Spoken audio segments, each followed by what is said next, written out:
बिस्मिल्लाहिर्रहमानिर्रहीम। अल्लाहुम्मा मालिकल मुल्क तु'तिल मुल्क मन तशा व तंज़िलुल मुल्क मिम्मन तशा व तु'इज़्ज़ु मन तशा व तुज़िल्लु मन तशा बियदिकल खैर इन्नका अला कुल्लि शैइन क़दीर। सदक़ल्लाहु मौलाना अज़ीम व सदक़ रसूलुहुन नबियुल करीम। डियर फेलोज़, आज हम एक इंतहाई हॉट टॉपिक पिकअप करने जा रहे हैं और वो है सूमो। जैसा कि आपको मालूम है कि ऑफ एंड ऑन ये सूमो का टॉपिक जो है वो सुप्रीम कोर्ट में टेकअप होता है और इसकी फेवर और अगेंस्ट में आर्गूमेंट्स आते हैं और इस पर ऑनरेबल सुप्रीम कोर्ट के जजेस साहबान भी जो हैं वो एट डिफरेंस हैं। इस हवाले से हम पूरे कॉन्सेप्ट को कॉम्प्रिहेंसिवली हॉलिस्टिकली ओवरव्यू करने की कोशिश करेंगे कि ये सूमोटो का जो टॉपिक है ये बेसिकली है क्या। इस टॉपिक को कवर करने के लिए मैंने 7 क्वेश्चन फार्मुलेट किए हैं। पहले वो क्वेश्चन मैं आपके सामने रखता हूँ और फिर वन बाय वन हम इन क्वेश्चंस के answer in the light of the provisions of constitution of Pakistan, honourable supreme court की जजमेंट्स और फॉरेन जजमेंट्स जो अमेरिकन सुपीरियर कोर्ट्स की और ब्रिटिश सुपीरियर कोर्ट्स की हैं उनकी रोशनी में, और फिर रिटायर्ड जस्टिस फजल करीम साहब की जो बुक है change is the only constant और judicial review of public actions, उसकी रोशनी में इन सब के आंसर देंगे। पहला क्वेश्चन फॉर्मेट किया, what does actually term suo motu mean. Question number 2, which court can take suo motu action. Number 3, under what provision of constitution suo motu action is taken. Number 4, what is relevance of suo motu with judicial review. What is difference between section 199 and section 184(3). Number 6, what arguments are adduced in favor and against the sumoto. Number 7, what is the latest view of Honorable Supreme Court of Pakistan regarding sumoto. और इन सारे questions को attempt करते हुए हम साथ साथ जो views लेंगे जानने की कोशिश करेंगे views of justice Saqib Nisar साहब रिगार्डिंग सुमोटो और जस्टिस काजी फायद ईसा साहब के व्यूज़ को देखेंगे और learned superior senior counsel justice इतलात एहसन साहब एडवोकेट सुप्रीम कोर्ट के देखेंगे और इसके साथ साथ जस्टिस रिटायर्ड फजल करीम साहब के व्यूज इस हवाले से हम देखेंगे। जहाँ तक पहले क्वेश्चन का ताल्लुक है, what does actually term suo motu mean, इसको अगर हम इसके एक लेमैन की डेफिनेशन या एक ऑर्डिनरी पार्टनर्स में बात करें तो इसका मतलब है suo motu is an action taken by a court of its own accord without any request of the parties, यानी ऑन इट्स ओन, खुद बगैर कोर्ट को मूव किए हुए जो एक्शन लिया जाता है उसको हम सूमोटो एक्शन कहते हैं। दूसरा क्वेश्चन है, इसका जो कॉन्सेप्ट है पूरा, ये सारे क्वेश्चन को जब हम अटेम्प्ट कर लेंगे तो एंड पर इसको हम देखेंगे कि इसका सारा कॉन्सेप्ट क्या है। ये मैं अभी सिर्फ इसका एक लेमैन डेफिनेशन आपके सामने रखी है। क्वेश्चन नंबर 2 है, which court can take suo motu action. ये सूमोटो एक्शन सेक्शन 184(3) के तहत सुप्रीम कोर्ट ऑफ पाकिस्तान सिर्फ ले सकती है। Number 3, under what provision of constitution suo motu action is taken. जैसा मैंने बता दिया article 184(3) constitution of Pakistan, sorry section का लफ्ज इस्तेमाल नहीं होगा, आर्टिकल का लफ्ज इस्तेमाल होगा। Number 4, what is relevance of suo motu with judicial review. Basically ये जो कॉन्सेप्ट है जुडिशियल रिव्यू, इसकी एक्सटेंशन ही सूमोटो है, इसलिए जो जुडिशियल व्यू का कॉन्सेप्ट है उसको बेहतर तरीके से कॉम्प्रिहेंड करना बहुत जरूरी है। जब हम देखते हैं कि जुडिशियल व्यू क्या है तो इसको समझने के लिए आसिफ सी खोसा साहब ने एक आर्टिकल लिखा जब वो हाई कोर्ट के जज नहीं बने थे, व्हाट इज जुडिशियल व्यू। उसके अंदर उन्होंने इसको डिफाइन किया। उन्होंने कहा कि जुडिशियल व्यू को अगर हम समझना चाहते हैं तो सोक्रेटिस ने जो एक इनजस्टिस की डेफिनेशन दी उससे समझ सकते हैं। उन्होंने कहा कि सोक्रेटिस ये कहता है कि हर शख्स और हर जगह का एक परव्यू है, एक डोमेन है जिसके अंदर उसने अपनी वर्किंग करनी होती है। अगर वो शख्स या वो जगह स्टेप ओवर करती है फ्रॉम दैट परव्यू या डोमेन तो उसको हम इनजस्टिस कहते हैं। अब जस्टिस आसिफ खोसा साहब ने कहा कि अगर जुडिशियल व्यू को आप समझना चाहते हैं तो जुडिशियल व्यू ये है कि अगर 3 पिलर्स ऑफ द स्टेट जो बेसिक हैं, जो एग्जेक्टिव है, लेजिस्लेचर है और जुडिशरी है, उनमें से कोई भी अपने गिवन डोमेन, अपने गिवन परव्यू से ओवरस्टेप करता है उसको सेंड बैक करने के लिए, पुश बैक करने के लिए जो पावर का इस्तेमाल किया जाता है उसको हम जुडिशियल रिव्यू कहते हैं। और ये जुडिशियल रिव्यू तो कॉन्स्टिट्यूशन ऑफ पाकिस्तान ने ये जो कन्फर की है हाई कोर्ट पर, ये आर्टिकल 199 के तहत की है और सुप्रीम कोर्ट ऑफ पाकिस्तान पर 184(3) के तहत की है। अब इन जुडिशियल रिव्यू को समझने के लिए, इसकी नेसेसिटी को समझने के लिए इस क्यों जरूरी है, ये चूंकि हमने कॉन्स्टिट्यूशन ऑफ पाकिस्तान को बारो किया है फ्रॉम अमेरिका और बरतानिया, तो अब जुडिशियल रिव्यू का कॉन्सेप्ट भी, या आप ये कह रहे हैं कि ये मिक्सचर है जो जुडिशियल रिव्यू अमेरिका के अंदर है उसका मेजर पोर्शन और कुछ जो है वो बरतानिया से।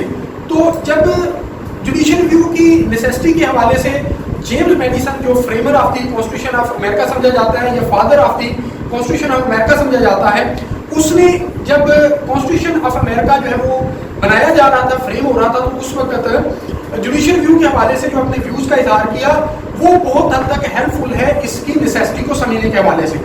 उन्होंने इसको नाम दिया डिलेमा ऑफ कॉन्स्टिट्यूशनलिज्म। उन्होंने ये कहा कि उनकी एग्जैक्ट वर्डिंग में आपके सामने रखता हूं जो उनके फेडरल पेपर नंबर 51 के अंदर रिकॉर्ड हुए। ने कहा कि if men were angels no government would be necessary, if angels were to govern men neither external nor internal control of government would be necessary. In framing a government which is to be administered by men over men, the greatest difficulty lies in this: you must first enable the government to control the governed, and in the next place oblige it to control itself. A dependence on the people is no doubt the primary control on the government, but experience has taught mankind the necessity of exemplary precautions. उन्होंने कहा कि अगर इंसान फरिश्ते होते तो government की जरूरत नहीं थी, और अगर फरिश्तों ने इस दुनिया पर हुकूमत करनी होती तो फिर एक्सटर्नल या इंटरनल चेक की जरूरत नहीं थी। लेकिन यहाँ पर प्रॉब्लम ये है कि इंसानों ने इंसानों पर हुकूमत करनी है, तो जब इंसानों ने इंसानों पर हुकूमत करनी है तो जिन्होंने हुकूमत करनी है उनको इम्पावर करना जरूरी है ताकि वो वर्ल्ड को कंट्रोल कर सके और उन पर हुकूमत कर सके। But at the same time जिन्होंने हुकूमत करनी है और जिनको इम्पावर किया जा रहा है उनके लिए भी जरूरी है कि उन पर एक चेक रखा जाए ताकि वो गिवन पावर को मिसयूज ना कर सके। इसलिए उन्होंने कहा कि ये एक्सटर्नल चेक जुडिशियल रिव्यू का जरूरी है। उन्होंने कहा कि एक आर्गुमेंट ये भी दिया जाता है कि इनको काम करने दें, जब ये पब्लिक के पास दोबारा वोटिंग के लिए जाएंगे तो वोटिंग का एक चेक उन पर मौजूद है। उन्होंने कहा लेकिन हिस्ट्री ने ये बात बताई है कि वो चेक सफिशिएंट नहीं है, उसके साथ साथ जुडिशियल रिव्यू का चेक होना जरूरी है।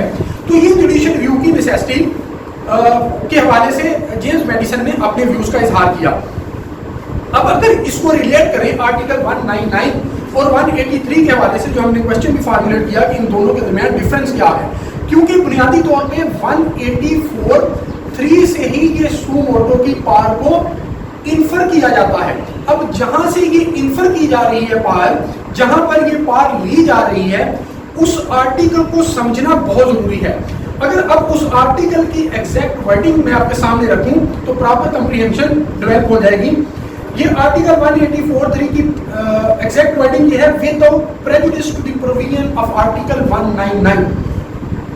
अब इसकी वर्डिंग का आगाज ही इस बात से हो रहा है कि आर्टिकल 199 को प्रेजुडिस किए बगैर, यानी इस आर्टिकल को मुतासर किए बगैर, यानी 184(3) के अंदर जो पावर सुप्रीम कोर्ट की दी गई है वो आर्टिकल 199 के तहत जो हाई कोर्ट को दी गई हैं उन पर असरअंदाज नहीं होगी।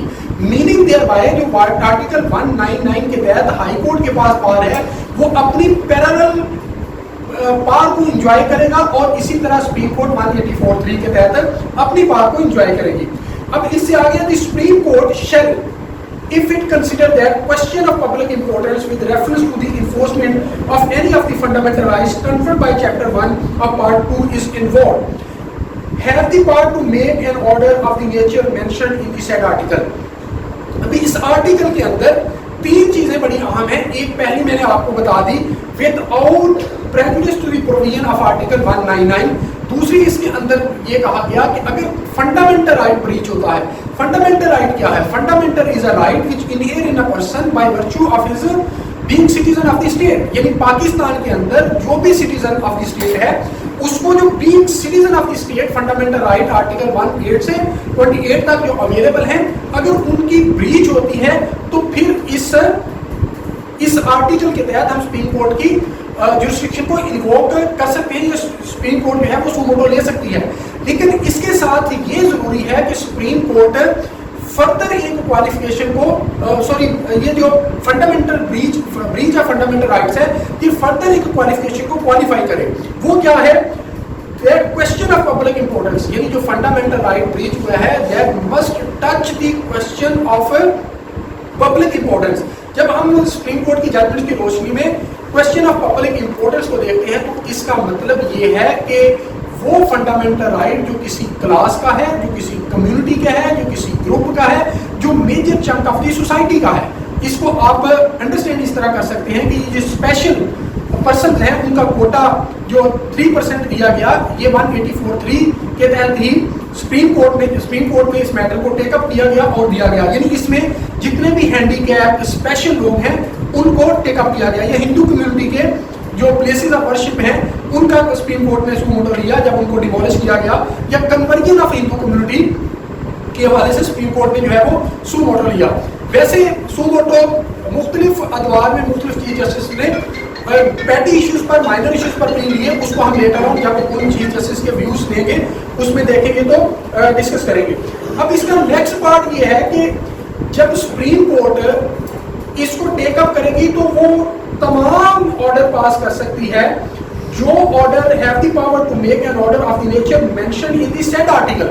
यानी आर्टिकल 199 के अंदर जो हाई कोर्ट ऑर्डर पास कर सकती है वो सारे के सारे ऑर्डर जो है वो सुप्रीम कोर्ट भी पास कर सकती है। अब हाई कोर्ट के अंदर जब हम देखते हैं तो हाई कोर्ट के जो पावर दी गई है वो आर्टिकल 199 के तहत दी गई है। इसको हम 5 मशहूर विदाउट डेल्विंग इनटू द डिटेल जो 5 रिट्स हैं जिसमें मैंडामस है, प्रोहिबिशन है, सशरारी है, हेबियस कॉर्पस है, कोवरेंटो है और एग्रीव्ड पर्सन अगर उसका कोई फंडामेंटल राइट ब्रीच हुआ है तो वो आ सकता है। अब ये सारी जो डायरेक्शंस इन रिट्स के अंदर हाई कोर्ट पास कर सकती है तो वो सुप्रीम कोर्ट भी while taking up the breach of fundamental right which is touching the question of public importance इनको पास कर सकती है। लेकिन इन दोनों आर्टिकल्स के अंदर कुछ डिफरेंसेस हैं जो हमें मद्देनजर रखने चाहिए। वो डिफरेंसेस क्या हैं वो मैं आपके सामने रखता हूं। हाई कोर्ट 1 ये कैटेगोरिकल ये बात समझ लें जो आगे जाके मैं आपको बताता भी हूं कि पहला जो डिफरेंस है वो ये डिफरेंस है कि हाई कोर्ट के पास सुमोटो पावर नहीं है। उसकी बुनियादी वजह क्या है? उसकी बुनियादी वजह ये है कि जब आर्टिकल 199 को पेरूज हम करते हैं तो उसके अंदर जब मैंडामस प्रोहिबिशन या सशरारी को टेकअप करती है तो आर्टिकल 199 का सब आर्टिकल 1 उसका सब आर्टिकल ए हमें ये कहता है on the application of any agreed party, यानी लोकस स्टैंडाई ये एस्टैब्लिश करना जरूरी है the person who is the party who is invoking the jurisdiction of honourable high court under article 199 वो एस्टैब्लिश करे कि वो एग्रीड पार्टी है। इसी तरह जब हेबियस कॉर्पस कोवरेंटो में आएगा तो on the application of any person के अल्फाज इस्तेमाल हुए, और इसी तरह जब फंडामेंटल राइट की ब्रीच होगी तो on the application of any agreed party का लफ्ज इस्तेमाल हुआ, पर्सन का इस्तेमाल हुआ। इससे ये बात समझ आई कि जब आर्टिकल 199 के तहत हाई कोर्ट की जुरिस्डिक्शन को इन्वोक किया जाएगा तो वहां पर लोकस स्टैंडाई एस्टैब्लिश करना जरूरी है। हाई कोर्ट खुद सुमोटो नहीं ले सकती। फंडामेंटल पहला डिफरेंस जो आर्टिकल 199 और 184(3) के दरमियान आया वो ये आया कि आर्टिकल 199 के तहत हाई कोर्ट के पास सुमोटो पावर नहीं है, जबकि आर्टिकल 184(3) के तहत सुप्रीम कोर्ट के पास सुमोटो पावर है। दूसरा जो इनके दरमियान डिफरेंस है वो ये है कि अगर फंडामेंटल राइट ब्रीच हो तो हाई कोर्ट के पास आप जा सकते हैं for the enforcement, for the redressal कि आपका फंडामेंटल राइट ब्रीच हुआ है। जबकि 184(3) के तहत जब आप फंडामेंटल राइट की ब्रीच के मैटर को टेकअप करते हैं तो वो इंडिविजुअल का मैटर नहीं होना चाहिए, वो पब्लिक एट लार्ज का होना चाहिए, वो क्लास का होना चाहिए, वो ग्रुप का होना चाहिए, वो कम्युनिटी का होना चाहिए।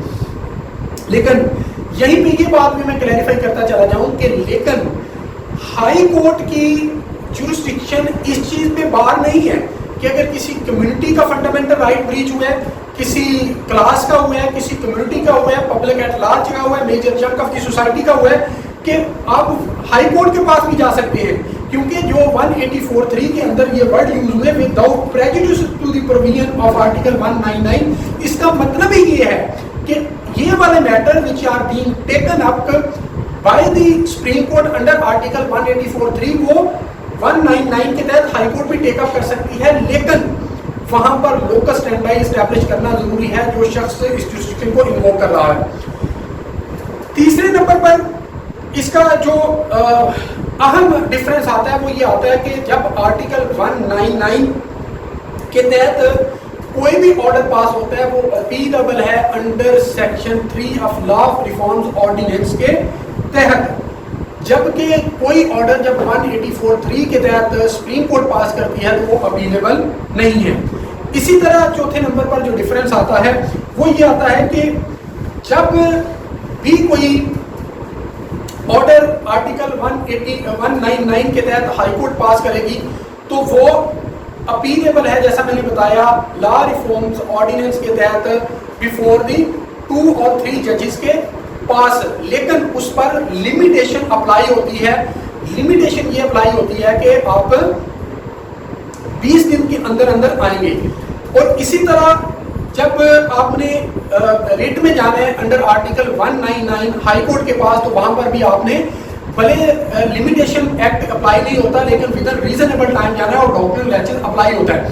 जबकि जब मैटर टेकअप होता है under article 184(3) bye the Supreme court, वहां पर neither question of limitation nor question of doctrine comes in the way of the Supreme court. जैसा कि आपको ए मार्शल असलर खान वाला केस अगर आपको याद हो, जो ब्राइबरी देने वाला या किक बैक्स लेने वाला, वो आपको याद होगा after the lapse of 20 to 25 years के बाद जो है वो टेकअप हुआ था।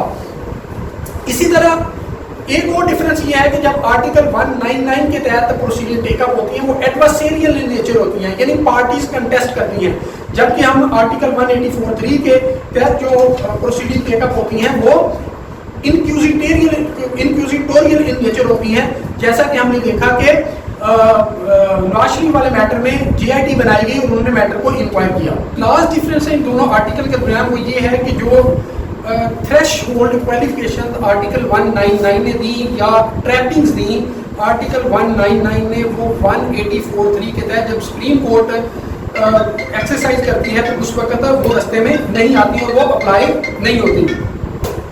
अब इसके साथ अब जैसा कि हमने ये देखा कि जुडिशियल व्यू की एक्सटेंडेड फॉर्म है सुमोटो। इस हवाले से अगर हम देखें, आपको मालूम है कि अभी रिसेंट पास्ट में मैटर एक कंट्रोवर्सी क्रिएट हुई सुप्रीम कोर्ट के अंदर, जहां पर जस्टिस फाइज ईसा साहब जो है वो हियरिंग कर रहे थे, उनके साथ एक और जज साहब तशरीफ फरमा थे। तो सुप्रीम कोर्ट की जो जर्नलिस्ट की कौंसल है प्रेस की, उन्होंने एक एप्लीकेशन प्रेजेंट की बिफोर दी काजी जस्टिस फाइज ईसा साहब के जर्नलिस्ट को जो है वो हिरास किया जा रहा है। उस पर काजी फाइज ईसा साहब ने सुमोटो लिया। सुमोटो लेने के बाद उन्होंने रजिस्ट्रार को डायरेक्शन दी कि आप ये मैटर नोटिस करें तमाम पार्टीज को, जिसमें आईजी भी थे, डीआईजी एफआईए भी थे और भी कंसर्न पार्टीज थी, और ये मैटर मेरे सामने ही दोबारा फिक्स करें किसी डेट पर। इस पर रजिस्ट्रार ने एक नोट पुट अप किया और वो एक्टिंग जो चीफ जस्टिस उमर जाल साहब उनके सामने रखा और उन्होंने उस पर 5 जजेस पर मुश्तमिल एक सुप्रीम कोर्ट के जजेस पर मुश्तमिल एक बेंच कॉन्स्टिट्यूट कर दिया, जिन्होंने इस सारे मैटर को देखा कि क्या कोई भी जज जो है वो सुप्रीम कोर्ट का सुमोटो ले सकता है या ये इख्तियार सिर्फ चीफ जस्टिस साहब पाकिस्तान का है। इस पर 5 जजेस पर मुश्तमिल जो बेंच था उन्होंने एक अपना शॉर्ट ऑर्डर पास किया, जिसकी डिटेल ऑर्डर अभी आना है। उन्होंने कहा कि ये सिर्फ और सिर्फ इख्तियार जो है वो चीफ जस्टिस ऑफ पाकिस्तान का है, वही अजकब नोटिस ले सकता है, इस मजाज अथॉरिटी को नोटिस या इंक्वायरी का हुक्म नहीं दे सकता। कोई भी और जस्टिस जो है वो ना तो सुमोटो नोटिस ले सकता है और ना ही सुमोटो पर किसी मजाज अथॉरिटी को नोटिस या इंक्वायरी का हुक्म दे सकता है। अब ये जब मैटर आया तो फिर एक इस टॉपिक की इंपॉर्टेंस जो है वो बढ़ गई और शायद टिल दैट मोमेंट इसकी इंपॉर्टेंस रहेगी जब तक लेजिस्लेचर इस पर कोई लेजिस्लेशन नहीं करती या सुप्रीम कोर्ट कोई डिटेल्ड गाइडलाइन इस हवाले से इशू नहीं करती। अब हम ये देखते हैं कि सुमोटो के हवाले से हमने देखा कि इफ्तिखार मोहम्मद चौधरी साहब और जस्टिस मियां साकब निसार साहब, चीफ जस्टिस साहब ने एक्सेसिव यूज ऑफ सुमोटो किया, जबकि बहुत सारे जस्टिस इसमें आसिफ बुखरोसा साहब थे और मुख्तलिफ चीफ जस्टिस ने रेस्ट्रेंट का मुजाहरा किया। अब इस हवाले से मुख्तलिफ व्यूज हैं। पहले हम जस्टिस मियां साकब निसार साहब के व्यूज लेते हैं कि वो इस सुमोटो को किस तरह देखते थे। सॉरी, मियां जस्टिस साकब निसार का जो मेजर आर्गुमेंट था इस हवाले से, वो ये कहते थे कि मैंने जब ओथ लिया कॉन्स्टिट्यूशन के मुताबिक, तो ओथ ये लिया कि मैं इस कॉन्स्टिट्यूशन को प्रिजर्व करूंगा, डिफेंड करूंगा और प्रोटेक्ट करूंगा। इसका मतलब ये है कि इसकी हर प्रोविजन की इन्फोर्समेंट का मैं जिम्मेदार हूँ और अगर कोई फंडामेंटल राइट की ब्रीच होती है तो उसकी इन्फोर्समेंट का मैं जिम्मेदार हूँ कहीं पे भी। दूसरा आर्गुमेंट उन्होंने ये दिया कि जो right to life and liberty है वो इतना कम्प्रिहेंसिव और प्रीशियस राइट है कि अगर कोई शख्स जो है वो सपोज उसको प्योर वाटर नहीं मिल रहा, उसको ऐसी इन्वायरमेंट और क्लाइमेट नहीं मिली जहाँ पर वो सर्वाइव और थ्राइव कर सके, तो वहाँ पर मेरा ये इख्तियार है कि मैं सुमोटो लेकर उसको इन्फोर्समेंट करवाऊँ। और वो जेल के उनमें आपको मालूम है दौरे के लिए प्योर वाटर के हवाले से उन्होंने सुमोटो लिया, सो एंड सो फोर्थ। और इसके अलावा उनका आर्गुमेंट ये था कि ये जो कहा जाता है कि king can't do any wrong, तो मेरी ये ड्यूटी है कि I should not let this king do any wrong, कि उसमें रोकूंगे कोई गलत काम ना करे।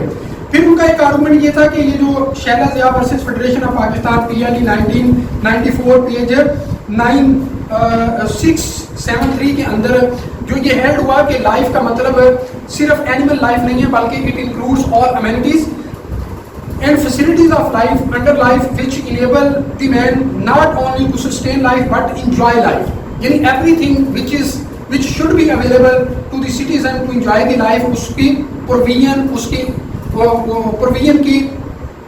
को इंश्योर करना मेरी जिम्मेदारी है। इसी तरह काजी फाइज ईसा साहब का व्यू डिफरेंट है। वो ये कहते हैं कि ये सुप्रीम कोर्ट के हर जज का अख्तियार है, ये सुप्रीम कोर्ट का अख्तियार है सुमोटो लेना, ये चीफ जस्टिस का सिर्फ अख्तियार नहीं है। इसलिए उन्होंने मुख्तलिफ औकात में खुद इस पर उनका इजहार भी किया और अभी उन्होंने सुमोटो भी इस पर लिया। इत्तलात हसन साहब का इस हवाले से व्यू ये है, वो ये कहते हैं कि ये इख्तियार तो सुप्रीम कोर्ट के हर जज का है, वो नोटिस तो ले सकता है, लेकिन ये जरूरी है कि नोटिस लेने के बाद फाइल को चीफ जस्टिस के पास भेजेगा ताकि वो उसे फर्दर मार्क करे। अदरवाइज अगर खुद ही नोटिस लेना और आगे मार्किंग करना शुरू कर दी तो ये 17 सुप्रीम कोर्ट बन जाएंगी, ये एक सुप्रीम कोर्ट नहीं रहेगी और जुडिशियल सिस्टम सारे का सारा कोलैप्स कर जाएगा। इन सब में जो सबसे फोर्सफुल आर्गुमेंट और एक्सप्लेनेशन दी वो जस्टिस फजल करीम साहब ने अपनी किताब change is the only constant और judicial view of public action की जो 2 लैंडमार्क जजमेंट है उसके अंदर दी।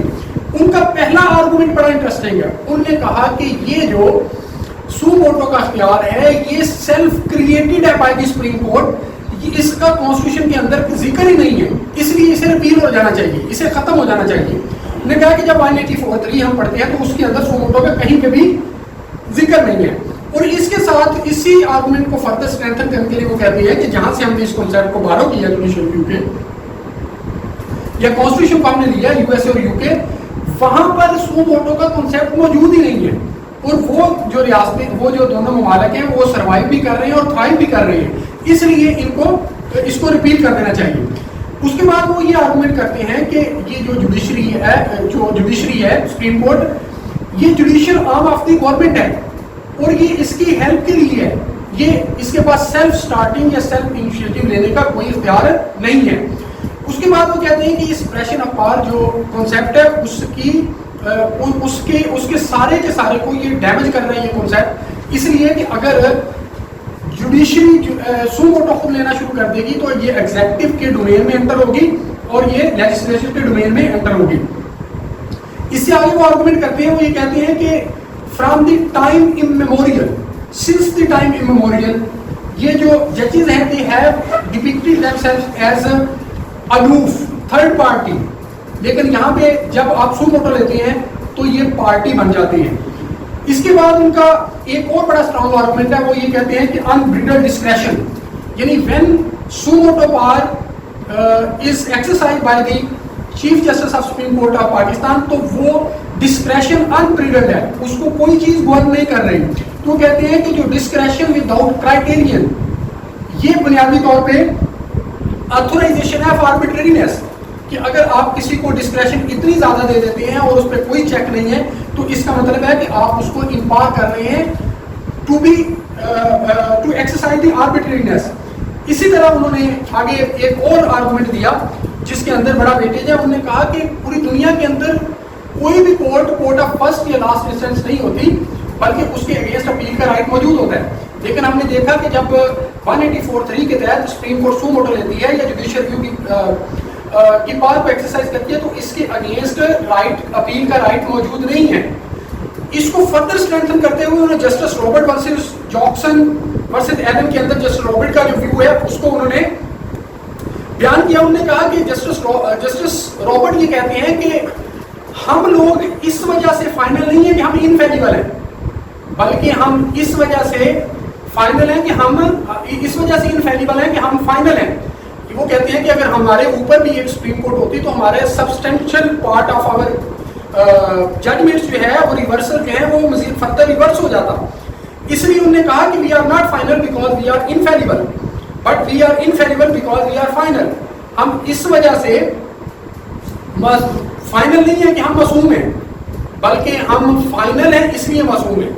यानी हमारे जो ऑर्डर है उसको अथॉरिटी इस वजह से है कि हमारे ऑर्डर को फाइनलिटी दी गई है।